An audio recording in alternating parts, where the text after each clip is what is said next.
신부 준비하면서 1년 9개월 가까이 되는 것 같아요. 재작년 12월 3일에 예배를 그때 가자동에서 30명 가까이 모였었는데 새로 오신 분들이 그 정도 왔었어요. 그런데 그때 그 전에 저희 집에서 예배 드릴 때 10명에서 12명 정도 예배를 드렸는데 그중에 2명 빼고 10명이 안 왔어요.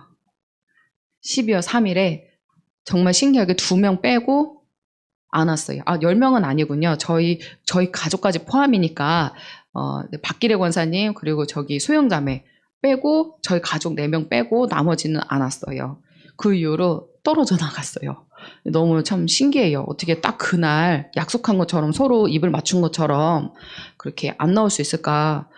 그런데 결국에는 대환란은 예수님 오시고 나서 대환란 이후에 예수님 오신다. 이거를 믿어서 나간 경우도 있었고 또 여러 가지 문제들로 통해서 여기 오는 게 너무 따분하다, 힘들다, 지루하다, 너무 멀다. 집에서 1시간 거리밖에 안 되는데 우리 성도분들은 3시간, 4시간 걸려도 묵묵히 오시잖아요. 근데 1시간 거리인데도 그게 멀다고 못 오시더라고요. 그래서 마음이 먼 거예요. 마음이 먼 거. 교회가 바로 옆에도 마음이 멀면 멀다 하겠죠. 그런 것처럼 마음이 멀어진 거예요. 예수를 엄청 뜨겁게 사랑한다고 고백했는데 마음이 멀어져 버렸어요. 그러면서 떠나버리더라고요. 그리고 제가 전화를 3번이나 해서 붙잡았어요. 예수님의 마음을 계속 주셔가지고 잡으라고.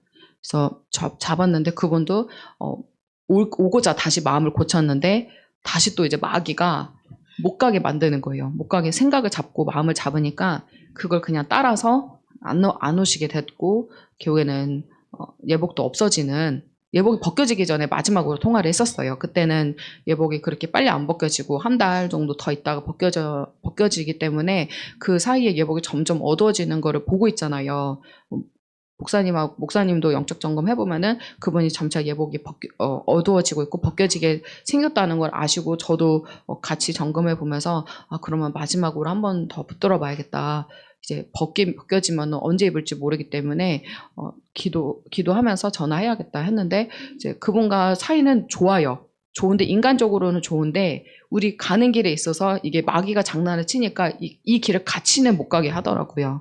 결국에는 다른 교회로 다니시고 다른 곳에서 신앙생활 하시는데 그렇게 떨어져 나가는 경우가 있었어요. 그래서 여기서 또 만약에 이전을 하게 된다면 또 여기서 또 떨어지려고 하는 사람들이 개중에 있을 거예요. 한 명도 안 떨어지면 너무 좋겠어요. 목사님은 그거를 많이 이렇게 마음 아파하시더라고요. 영혼 떨어져 나가는 거.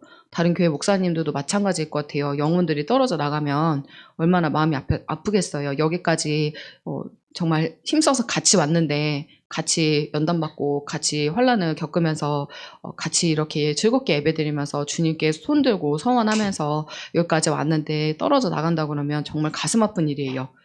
저도 그걸 원치 않아요. 그리고 사실은 밖에 있는 성도들한테 관심이 하나도 없어요. 관심이 하나도 없고 우리 성도들 말고는 관심이 없어요. 밖에 우리 교회 오는 분들 아니면 관심이 아예 없더라고요. 저도 믿음 생활 한다는 분들도 그렇고 관심이 전혀 안 가고 우리 교회 성도 말고는 아무 마음이 안 들어요. 희한해요. 그래서 근데 우리 교회 성도만큼은 진짜 끝까지 갔으면 좋겠습니다. 이 길은 인내의 싸움이에요. 이 말씀을 드린 이유는 인내해야 된다는 거예요. 처음에 예수님 사랑하는 거 배우고 신선하잖아요. 다른 데서는 이렇게까지 배우지 못했는데 여기서 이렇게 배우니까 신선하고 너무 좋고 은혜가 막 쏟아지고 그러니까 이제 몇 달은 유지를 해요. 최대 1년까지는 유지를 하는 것 같아요. 정말 길게 잡으면 1년까지는 유지를 하는 것 같은데 그 이후로 지나면은 딱 식어져 버려요. 그리고 묵은 닭처럼 앉아 있어요. 묵은 닭처럼 앉아 있어요. 눈이 이렇게 풀려가지고 언제 끝나? 왜 이렇게 길어? 했던 말 또 해. 이러고 있어요. 그러면 당연히 예수님 안 바라보고 있죠. 그런 사람은 예수님 그거 안 기뻐해요. 그렇다고 해도 자기가 얼른 자극을 해서 정신 차려야지 이러면 안 되지 해가지고 눈을 부릅떠야 돼요. 눈이 안 떠진다. 테이프를 여기 붙이고 여기 붙여요. 그 정도의 의지를 보여드려야 돼요. 페이퍼 없다. 손을 다 이용해서 눈을 끄고서 절대 감지 않으리. 그리고 귀 안 들어오려고 한다. 그러면 귀에다가 축사하는 거예요. 이 귀를 막는 마귀야 예수의 피를 떠나가라 하고 주의 말씀을 나는 다 들을 거야 하면서 선포하는 거예요. 그러면 이 마음에도 할례를 시켜주고 귀에도 할례를 시켜주고 눈에도 할례를 시켜주셔서 다시 보게 되고 듣게 되고 이렇게 마음으로 그 말씀이 치고 들어올 수 있게 돼요. 여러분들이 그런 거에서 좀 예민해지셨으면 좋겠습니다. 졸리면 자는 거는 육신에 따라 사는 거예요. 졸린다고 자는 거는 그냥 물 흐르듯이 그냥 물이 흐른다. 나도 따라간다. 근데 역으로 거슬러 가야 되는 거예요. 그러니 너무 힘들어요. 물고기가 물속에 있어야지 숨을 쉬는데 육지로 올라오면 숨을 못 쉬잖아요. 그와 마찬가지예요. 우리가 만약에 물고기라면 육지에 올라와서 살아야 되는 것처럼 이 영적인 길이라는 게 좁은 길이라는 게 나를 역행해서 가는 길이라서 날마다 죽는 작업이 들어가요. 자아가 처리되는 작업이 들어가요.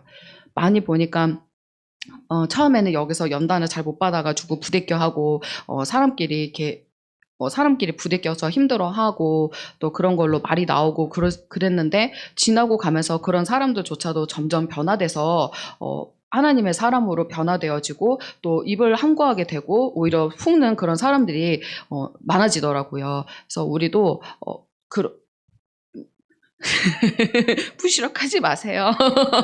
자꾸 거기에 이렇게 신경 거슬려서 저희 할머니 한 번 보니까 계속 그것밖에 안 보여요. 죄송해요. 그래서 뭔 말하는지 기억이 안 나더라고요. 그래서 그렇게 변화되는 거 보고 또 용납 못할 사람을 붙여놓고 용납하게끔 예수님이 말씀하시고 제가 기도를 했었어요. 어떤 마음에 기도했냐면 마음이 이렇게 넓은 사람이 되게 해달라고. 마음이 넓은 사람, 그릇이 큰 사람이 돼서 주님이 어떤 일을 맡겨도 요거 하라고 그러면 요거 하고 저거 하라고 하면 저거 하고 이리로 굴러라 하면 굴르고 저리로 굴러라 하면 구르는 사람 되고 싶다고 어디에 끼워 맞추든 잘 맞는 사람 되고 싶다고 기도를 했었어요. 그걸 예수님이 좋아하시는 걸 아니까 기도를 했는데 웬걸요. 제가 그런 사람이 아니니까 그런 사람이 되려고 하다 보니 예수님이 저를 막 누르는 거예요. 만지는 거예요. 그래서 왜 이렇게 힘든 연단이 올까? 왜 이렇게 낮춰달라고 그러면 그건 즉각이에요. 그냥 밟아달라고 했고 막 낮춰달라 하고 그런 기도를 한 분들이 여럿 있더라고요. 여기 이 전도사님 말고도 그런 기도를 또 하신 분들이 또 있더라고요. 어제 이게 듣다 보니까. 그러니까 너무 큰 막 연단들이 오는 거예요. 그래서 그런 기도 하지 말라고. 그냥 너무 밟아달라 이렇게 하지 마시라고 목사님도 그런 기도 하지 말라고 하시지 않았냐고. 그냥 잘 받게 해달라고 잘 이렇게 해달라고 하시지 않았냐고 그렇게 했는데 세게 밟아달라고 저도 막 뭘 몰라갖고 예전에 막 세게 밟아주세요 이렇게 했다가 정말 세게 밟히더라고요. 가는 데마다 밟히는 거예요. 가는 곳마다 밟혀요. 직장에서 밟혀, 집에서 밟혀, 어디서 밟혀, 다 밟혀. 그냥 밟혀. 어디 가서 예언을 들어도 밟히는 예언만 들어요. 그때는 예수님 밟기로 작정을 하잖아요. 낮추기로 작정을 하면 강 목사님한테도 낮춤받는 예언을 받고 어디 가서 예언을 받더라도 낮춤받는 예언을 받더라고요. 그러니까 같은 성령인 거예요. 같은 성령이어서 낮추고 있는데 어디 가서 높이고 이러진 않으시는 그런 걸 경험했고 이렇게 예수님이 제가 모난 부분이 많으니까 이렇게 깎기 시작하는 거예요. 사랑하는 사람 되게 해달라 했더니 사랑 못할 사람 붙여놓고 용납하는 사람 되게 해달라 그랬더니 용납하지 못할 사람 붙여놓고 내가 이기적이니까 나보다 10배 이기적인 사람 붙여놔서 내가 얼마나 이기적이고 이기적인 모습이 얼마나 괴물 같은 모습인지를 거울 삼아 보게 하셔서 그 모습을 고치게끔 자각해서 고치게끔 하시고 또 내가 남에게 함부로 막 내 기분대로 내키는 대로 함부로 했더니 내가 오히려 내가 역으로 당하면서 이제 내가 해댔을 때 그 상대방의 기분을 내가 다시 공감하는 그러면서 그게 얼마나 남에게 해를 입히고 상처를 입히고 예수님이 기뻐하시지 않는 거라는 거를 본인이 경험하면서 깨닫게 돼요. 경험보다 더 좋은 교훈은 없어요. 내가 간증 듣는 거 이거는 귀로 듣고 흘러가요. 내가 경험한 것만 남게 되어 있어요. 저도 제가 경험한 게 제일 크게 기억에 남아요. 누군가의 간증도 다 너무 은혜 받고 좋지만 그건 당시 그 상황에서만 그렇지 지나고 나면 기억이 안 나잖아요. 나한테 역사하신 하나님, 내가 괴로웠을 때 만난 그 하나님이 가장 기억에 남아요. 그게 많을수록 너무너무 좋아요. 그래서 여러분 여기서 낮춤받고 밟히고 그러는 경우가 되게 많은데 은혜입니다. 천국 갈 사람 만드는 거예요. 저도 성도분들한테는 안 밟히는데 너무 감사하게 안 밟히는데 여러 가지로 밟히는 게 있어요. 예수님이 여러 가지로 저를 다른 걸로 밟아요. 저를 말할 수 없는 걸로 밟아요. 말할 수 있는 날이 오면 좋겠습니다. 말할 수 있는 날이 오면은 얘기할 거예요, 저는. 부끄럽진 않아요. 부끄럽진 않은데 그냥 말을 해서 아직 덕이 안 될 것 같은 말이기 때문에 전하지, 간증을 안 하는 건데, 예수님한테 계속 밟히면서 가는 길이에요. 그리고 해외 영광 가실 분들은 항상 교만 마귀가 옆에 있다는 거를 유념하셔야 됩니다. 저도 항상 마귀가 주위에 있어요. 배회를 하고 있대요. 끌어내리려고. 그리고 성경자매님이 저를 예언해 줬을 때 멧돼지가 머리를 박으면서 저를 이렇게 끌어내리려고 한다는 거예요. 근데 다행히 예수님이 저를 안고 있고 예수님으로부터 보호를 받고 있는데 멧돼지가 저를 공격하려고 머리를 막 박는데요. 그런데도 제가 해를 받지 않고 있다고 그렇게 예언을 해줬는데 되게 은혜가 되었고 그게 맞다는 생각이 들어요. 저는 그 예언이 맞다. 정말 마귀가 우리 신부들을 저만 멧돼지가 박는 게 아니라 신부들한테 다 멧돼지가 머리를 박을 거예요. 못 올라가게 하려고. 예수님과 틈만 좀만 벌어지면은 무방비 상태가 돼버려요. 그러면 그때 이제 탁 치고 들어올 수가 있는 거기 때문에 우리는 항상 그것을 유념해서 그 틈을 벌려지지 않도록 조금 벌어져 있다 그러면 얼른 다시 안겨야 돼요. 그래서 안겨 있는 사람으로 살아야 됩니다. 제가 성격이 어떠냐면 예민해요. 그냥 태어나기를 예민하게 태어난 거 있잖아요. 기질이 워낙에 예민하고 제 동생은 좀 둥글둥글하는 타입으로 그렇게 자랐는데 제가 워낙 예민하다 보니까 얘가 뭐가 마음에 안 들면 얘랑 안 놀아. 제가 뭐가 마음에 안 들면 쟤랑 안 놀아버려. 이래버리는 거예요. 그러니까 이게 나중에는 제 동생이 저한테 한마디를 하더라고요. 누나는 그래가지고 주위에 사람들 한 명도 안 남을 거다. 그러는 거예요. 근데 그 말을 듣는데 기분이 나쁜데 맞는 말인 거예요. 바른 말을 해준 거예요, 동생이. 그때 생각을 해봤어요. 제가 그때 중학생이었거든요. 중학생이었는데 동생이 무슨 말만 하면 싸우는 나이예요. 제 2살 터울인데 남동생인데 눈빛만 마주쳐도 싸우거든요, 저희는. 근데 남매 사이가 좋은 남매분들 이해가 안 되지만 저희처럼 불꽃 튀는 남매들은 이해를 하실 거예요. 저희가 아주 쳐다봐서 뭔 말만 하면은 뭐가 이렇게 마음이 상하면은 막 싸워요. 몸으로 싸워요. 말로 안 싸우고. 그런데 동생이 그런 말을 하는데 그때 순간 마음에 탁 치고 들어오는 거예요. 그 말이. 그래 맞다. 나도 내가 이게 뭐가 문제가 있다 생각이 하긴 했었어요. 왜 이 사람도 마음에 안 들고 저 사람도 마음에 안 들고 왜 다 이렇지? 뭐가 문제일까? 이 생각을 하다가 내가 문제라는 거를 깨닫게 된 거예요. 내가 문제였구나. 내가 문제니까 내가 뭐가 막 모나니까 얘도 안 먹고 쟤도 안 먹고 A도 안 먹고 B도 안 먹고 C도 안 먹고 Z까지 다 안 맞는 거더라고요. 그래서 이거를 노력을 하기 시작했어요. 그때부터 10대 때부터 예수님 앞에 이렇게 막 나가면서 그때는 기도 이렇게 예수님 사랑하는 건 몰랐지만 그래도 기도는 했었거든요. 날마다 뭐 1시간씩 2시간씩 기도는 했었는데 막 주님 앞에 나가면서 이거 고쳐달라고 기도를 하기 시작한 거예요. 그랬더니 이제 그래도 계속 사람들이 친구들이 붙잖아요. 붙는데 이게 너무 부대끼니까 싫은 거예요. 그래도 옆에 앉아 있었어요. 앉아 있고 친구가 나한테 막 뭐라 하고 해도 그냥 듣고 그냥 용납하고 이 훈련을 계속 하다 보니까 점차적으로 친구들이랑 이 부분들이 닦여지니까 전보다 조금씩 좋아지는 거예요. 몇 년 뒤에 보니까 이게 많이 좋아지고 제가 고등학교 때 성령 충만한 교회를 다녔는데 그때 강 목사님이 저를 아시고 제가 그때 사춘기였기 때문에 제 모습을 아셔요. 그러다 대학생이 되고 대학교 졸업하고 20대 때 그런 말씀을 한번 하셨어요. 하늘 많이 이렇게 둥그러졌다고. 옛날에는 이렇게 일했는데 제가 학생 때 일했는데 많이 그래도 둥그러졌다고 조금 사람 됐다 이거잖아요. 조금 괴물이었거든요. 제가 지금 생각해도 진짜 괴물이었어요. 그리고 지금도 만약에 예수 충만하지 않으면 저 다시 그 모습 갈 거예요. 예수로 충만하지 않으면 이게 없어진 게 아니라 예수 충만으로 눌러진 것 뿐이거든요. 그래서 이 원래 기질이 그렇게 뾰족뾰족한 기질인데 예수님 때문에 둥글둥글 하려고 하는 거예요. 그래서 이게 다듬어졌는데 이제 또 그 이후로는 직장 생활을 하면서도 그 안에서도 억울한 일 당하면서 이게 막 깎이기 시작하는 거예요. 도망도 못 가요. 예수님이 딱 붙들어 놓고 거기서 그냥 연단 받으라 하니까 관둘 수가 없는 거예요. 그래서 그 안에서 몇 년 동안 연단을 계속 받다가 또 사역하면서도 연단을 또 막 받더라고요. 그래서 예수님이 이렇게 계속 다듬는 과정들이 들어가요. 그래서 지금은 누가 이렇게 얘기를 해도 불편한 것 자체가 생각이 안 나요. 그러니까 이런 말을 들어도 누가 무슨 말을 해도 불편하다 이런 생각 자체가 안 들어요. 전에는 그냥 불편한데 좀 참고 이랬다면 나중에는 이게 불편한 걸 인식을 못하고 그게 신경이 안 쓰이는 거예요. 그러니까 그거에 대해서 아예 생각을 안 해요. 이게 아예 신경이 안 쓰이는 거잖아요. 거슬리지가 않으니까 그것에 대해서 생각을 안 하더라고요, 제가. 그러다가 그래도 여전히 부대끼는 사람이 몇 명은 있어요. 근데 이거는 이제 제가 더 깎여야 되는 부분들인 거예요. 상대방이 잘못한 게 아니라 제가 예수님 앞에서 바르지 못한 부분이 있기 때문에 그 사람을 통해서 저를 예수님이 다루는 거더라고요. 그래서 예수님은 A랑도 잘 지내고 B랑도 잘 지내고 C랑도 잘 지내고 어울리지 못할 사람이 없게끔 계속 만들더라고요. 특히 사역해야 되는데 제가 마음에 안 든다고 저 권사님이랑 대화 안 해. 저 집사님이랑 대화 안 해. 이래버리면은 이건 정말 아니잖아요. 그렇죠. 그 정말 아니니까 저도 그거 알겠더라고요. 이게 그렇게 하면 절대 안 된다는 걸. 그건 하나님 영광 가리는 일이죠. 그리고 이 자리에 서면 안 되죠. 그런 사람이면.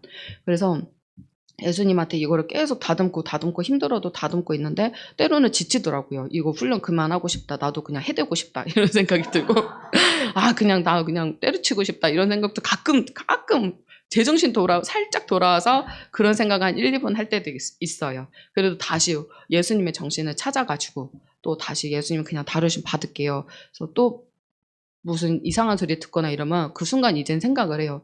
지금 예수님이 내가 이때 어떻게 해야 되는지 알려달라고, 이걸 어떻게 해석해야 되는지, 어떻게 받아들여야 되는지, 내가 어떤 부분이 깎아야 되는지 알려달라고. 그리고 일단은 누가 나를 쳤을 때, 나를 이렇게 찔렀을 때 기분이 나쁘잖아요. 이거 자존심이에요.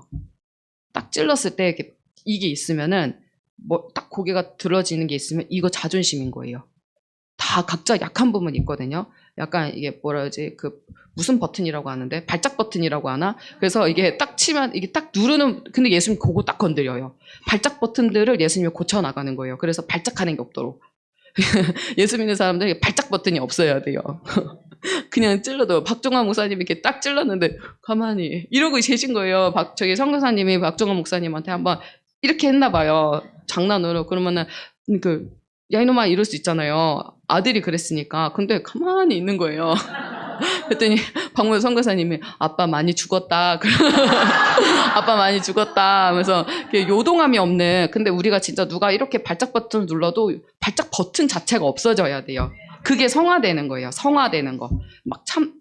안 되지만 맨 처음에 참는 것부터 기도하는 거, 고쳐달라고 애쓰면서 둥글러 보는 거 해서 하다 보면은 예수님이 이게 고쳐져요. 이렇게 둥그렇게 만들어줘요.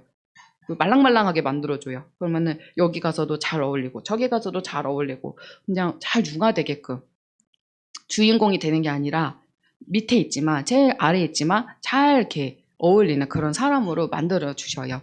예수님은 우리 주인공 되라고 하지 않아요. 정말 중요한 건 주인공을 예수님 우리한테 시키는 게 아니라 우리한테 막내 꼬랑지 되기를 원해요. 모두가. 그런 자가 천국에서 상이 크기 때문이에요. 그래서 우리는 주인공 되지 말고 꼬랑지가 됩시다. 예수님한테서 꼬랑지 되는 마음 되면 예수님이 그런 자는 기뻐하셔서 천국에서 높은 자리로 인도해 주실 것을 믿습니다. 그래서 결론은 우리는 그냥 잘 성화됩시다. 발작 버튼 없어집시다. 기도하겠습니다. 하나님 감사합니다. 고맙습니다. 우리 안에 있는 발작 버튼들이 여러 가지 많이 있습니다. 예수님, 그래도 우리가 그 발작 버튼들이 있더라도 또 발작해서 또 실수를 하고 죄를 짓는다 해도 주님 앞에 얼른 회개하고 고쳐달라 하고 엎드리는 자들 될 수 있도록 축복하여 주시고, 또 어떤 누구와도 어울리지 못하는 자가 아니라 누구와도 잘 섞이고 잘 융화되고 또 그 안에서 서로 조화롭게 화평하게 지낼 수 있는 사람들 되기를 원합니다. 우리 예수님이 보시기에 정말 아름다운 그릇들이 되어지고 예수님이 쓰기에, 예수님이 우리를 쓰실 때 눈치 보면서 써야 되는 게 아니라, 우리를 조심하면서 써야 되는 게 아니라 예수님 막 쓸 수 있는, 예수님이 쓰고 싶은 대로 쓸 수 있는 그릇들 되기를 간절히 원합니다. 예수님이 우리가 예수님의 눈치를 봐야 되는데 우리가 예수님께 눈치를 주고 예수님이 우리 대할 때 어렵게 만든 것을 예수님 용서하여 주시옵소서. 오히려 우리가 예수님께 더욱더 쓰임받게 합당한 그릇 만들어 달라고, 예수님 기쁨되게 해달라고, 연단 잘 받을 수 있게 지혜와 분별을 더해달라고 기도하며 나아가는 신부들 되게 하시고, 어떠한 연단이든 어떠한 용납하는 훈련이든 어떠한 과정이든 피하지 아니하고 그 안에서 잘 받아서 연그러진 열매가 되어 꼭 추수될 수 있게 축복해 주세요. 감사하며 사랑 많으신 예수 그리스도의 이름으로 기도드렸습니다. 아멘. 하나님께 영광.